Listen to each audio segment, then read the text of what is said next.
पाठ 17 पेट्रोल का विकल्प। इंजीनियर नगवंशी बहुत खुश नजर आ रहे थे।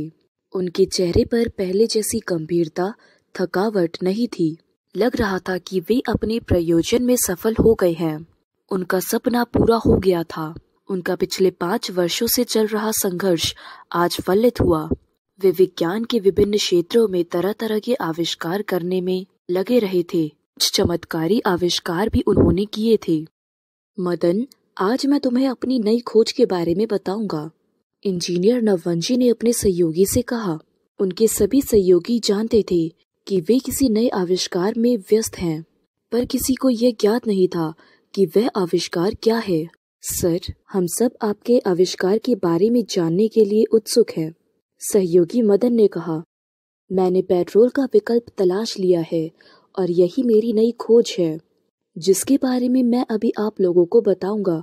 देखिए, वर्तमान में जिस प्रकार से पेट्रोल की खपत हो रही है, उससे लग रहा है कि विश्व का पेट्रोलियम भंडार 15-20 वर्षों में खत्म हो जाएगा। इंजीनियर नववंशी ने कहा।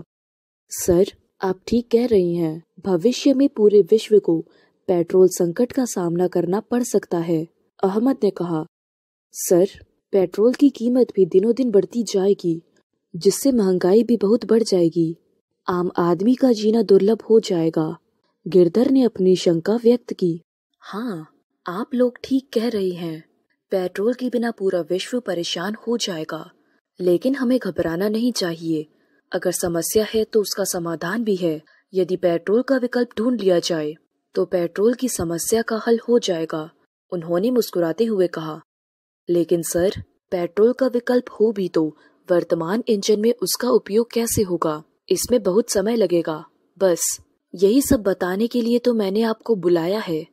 सब भौचक्के होकर खड़े हो गए। पेट्रोल का विकल्प? क्या कह रही हैं आप? वहां उपस्थित सभी लोगों को आश्चर्य हुआ। सबकी नजरें इंजीनियर नववंशी पर टिकी हुई थी। उन्होंने अपनी नई खोज के विषय में बताना प्रारंभ किया। मैंने गाड़ियों के लिए एक नए इंजन का डायग्राम तैयार कर लिया है। तभी गिरधर जी पूछ बैठे। सर, जब पेट्रोल ही नहीं रहेगा तो इस इंजन की खोज का क्या लाभ? उन्होंने हंसते हुए कहा, यह इंजन हाइड्रोजन से चलेगा। लेकिन सर, पेट्रोल पंप के स्थान पर हाइड्रोजन पंप खोले तब तो हाइड्रोजन पाने के लिए भी तो पुनः पेट्रोल जलाना पड़ेगा, सहयोगी मदन ने पूछा। उन्होंने प्रकृति के विषय में समझाते हुए कहा, हमारे देश में ही सेंट्रल इलेक्ट्रॉनिक सोलर पैनल का निर्माण करती है। इसी पैनल की छत बनाकर धूप द्वारा प्राप्त ऊर्जा से जल को जोड़कर गाड़ी के अंदर विद्युत विच्छेद विधि का इस्तेमाल किया जाएगा। इससे हाइड्रोजन तथा ऑक्सीजन का निर्माण होगा। तब उसे धूप चलित छोटे छोटे कंप्रेसरों द्वारा 2 अलग अलग टंकियों में जमा कर लिया जाएगा तथा काम के साथ ये दोनों गैस इंजन में जाकर गाड़ी को गति प्रदान करेंगी। इसमें केवल जल की आवश्यकता होगी, जिससे समय समय पर भरा जाएगा। इस नई खोज के बारे में जानकर वहां उपस्थित लोगों को सुखद आश्चर्य हुआ। उन्होंने करतला ध्वनि से इंजीनियर नववंशी का अभिनंदन किया। आज उनकी खुशी का ठिकाना न था। मदन ने फिर पूछा, सर, क्या हाइड्रोजन पेट्रोल की अपेक्षा सस्ते दाम पर उपलब्ध होगी?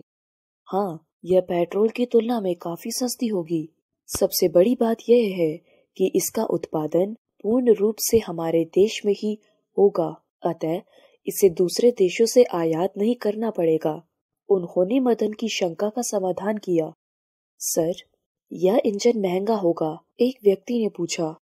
नहीं, यह इंजन भी वर्तमान में उपयोग हो रहे इंजन की कीमत पर उपलब्ध होगा। हाँ, एक बात तो मैं बताना ही भूल गया।